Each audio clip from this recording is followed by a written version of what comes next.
বন্ধুরা, সঞ্চিতার সহজ রেসিপি চ্যানেলে তোমাদের সকলকে স্বাগত জানিয়ে আজকে একটা প্রোটিন সমৃদ্ধ স্যালাডের রেসিপি নিয়ে তোমাদের সামনে চলে এসেছি। এটা আম, শসা, গাজর, টমেটো এবং পেঁয়াজ দিয়ে তৈরি করেছি। এটা খেলে পরে আমাদের শরীরে সব দিক থেকে কিন্তু ভীষণই উপকার হয়। স্যালাড সবসময় তেল মশলাযুক্ত খাবার তো খেতে সবসময় ভালো লাগে না। মাঝখানে আমরা যদি জলখাবারে এরকম এক বাটি মতন স্যালাড, আমরা ছোট এক বাটি স্যালাড খেতে পারি, আমাদের শরীরে কিন্তু ভীষণই উপকার হয়। দেখো, আমি নিয়ে নিয়েছি শসা, গাজর, একটা আম, আর নিয়েছি টমেটো, পেঁয়াজ। এগুলো দিয়ে আমি আজকে স্যালাডটা বানাবো। তোমরা দেখতে থাকো বন্ধুরা, আশা করি তোমাদের ভালো লাগবে। আমি এখানে শসা নিয়েছি, যেহেতু শসাটা একটু ছোট তাই আমার পরিমাণ মতন আমি নিয়ে নিয়েছি, দুটো শসা নিয়ে নিয়েছি। শসাগুলোকে প্রথমে ছুলে নিয়েছি, তারপরে আমি আমার প্রয়োজন মতন আমি একটু লম্বা লম্বা করে আমি কেটে নিচ্ছি। লম্বা করে কেটে নিয়ে সরু সরু করে কেটে নিচ্ছি। তোমরা তোমাদের মতন ইচ্ছে করলে গোল গোল করে কেটেও নিতে পারো, যে যেরকমভাবে মানে খেতে চাও সেভাবে আর কি স্যালাডের জন্য তৈরি করে নিতে পারো। তবে লম্বা লম্বা করে এরকম সরু সরু করে কাটলে দেখতে ভালো লাগে আর খেতেও ভালো লাগে, খাওয়াও যায় সুন্দর করে।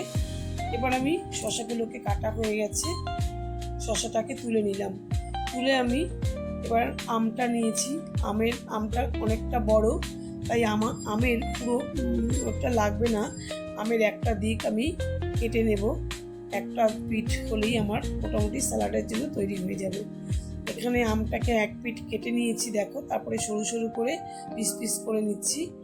এই পিস পিস করে নিচ্ছি, দেখো দেখাচ্ছি, এরকম সরু সরু করেছি।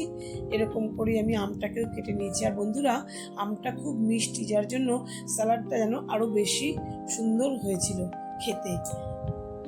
আর এরকম যদি এক বাটি সকালের দিকে তোমরা টিফিনের সময় খেতে পারো, তোমাদের কিন্তু অনেকটা পেট ভরেও যাবে। আর তারপরে তোমাদের হালকা ফুলকা কোনো কিছু টিফিন করলেই হয়ে যাবে। এবার নিয়েছি গাজর। দেখো, গাজরটা আমি প্রথমে ছুলে নিলাম, গাজরের গাটাকে ছুলে নিলাম, নিয়ে তারপরে আমি একটু ভাগ করে নিয়ে একটু লম্বা শেপেই সরু সরু করে কেটে নিচ্ছি।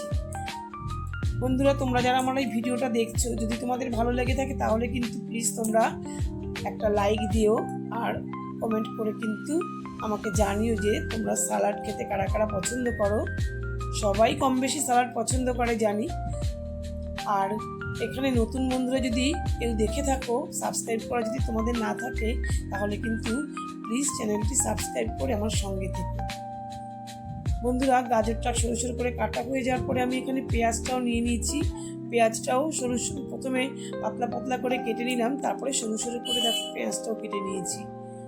কাঁচা পেঁয়াজ এতেও আমাদের শরীরে, যেহেতু কাঁচা পেঁয়াজটা আমার কাটা হয়ে গেছে, এরপরে আমি টমেটোটাকে কেটে নেব। টমেটোর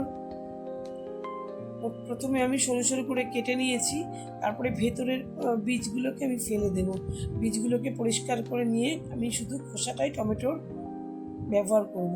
টমেটোটাকে একটু সরু করে কেটে নিয়ে বীজগুলোকে ফেলে দিয়ে তারপর টমেটোটাকে নিয়ে নিচ্ছি। এবার আমি লেবুর রস মিশিয়ে নেব। দেখো, লেবুর রস, তার জন্য ছোট্ট বাটিতে আমি একটা পাতি লেবু নিয়েছি টুকরো করে। এবার লেবুটা খুব রস ভর্তি, তো আমি দুটো টুকরোই নিয়ে রস করেছি, দিয়েছিলাম। তারপরে পরে আমি আরও দুটো টুকরো মিশিয়েছি, সেটা তোমাদেরকে আর দেখানো হয়নি। আমি প্রথমে দুটো টুকরো লেবুই নিয়েছিলাম, ভেবেছিলাম হয়ে যাবে এতে। তারপরে মুখে দিয়ে দেখলাম যে আরেকটু টক হলে ভালো হয়, যেহেতু আমটাও খুব মিষ্টি, তাই আমি পরে দুটো টুকরো লেবুও দিয়ে দিয়েছিলাম। এর সঙ্গে দিয়ে দেবো বন্ধুরা বিট নুন। বিট নুনটা খুব সুন্দর খেতে লাগবে এর সঙ্গে। আর দিয়ে দেবো গোলমরিচের গুঁড়ো, 1/2 চামচ গোলমরিচের গুঁড়ো দিয়ে দেবো এর সঙ্গে ছড়িয়ে, একটু হালকা ঝাল ঝাল মতন লাগবে। তারপরে দেখো বন্ধুরা, খুব ভালো করে মিশিয়ে নিয়ে আমি এর সঙ্গে আর কি মেশাচ্ছি তোমরা দেখো। খুব ভালো করে আমি এটাকে মিশিয়ে নিলাম, বাটিতে নাড়াচাড়া করে মিশিয়ে নেওয়া হয়ে গেলে আমি এখানে দিয়ে দেব বন্ধুরা 2 টেবিল চামচ রোস্টেড তিল। হালকা কড়াইতে হালকা আছে আমি 2 টেবিল চামচ তিল ভেজে রেখেছিলাম। একটু ভেজে রেখে সেই তিলটাকে ওপর দিয়ে ছড়িয়ে দিলাম। তিল তো আমাদের শরীরের জানোই কেমন, পুরো আমাদের ক্যালসিয়ামের ঘাটতি মেটায়, তেল খাওয়া আমাদের সকলের জন্যই খুবই ভালো। যাই হোক, স্যালাডটা কিন্তু আমার পুরো তৈরি হয়ে গেছে। আশা করি রেসিপিটা তোমাদের ভালো লেগেছে। সকলকে ধন্যবাদ জানাই আমার এই রেসিপি দেখার জন্য।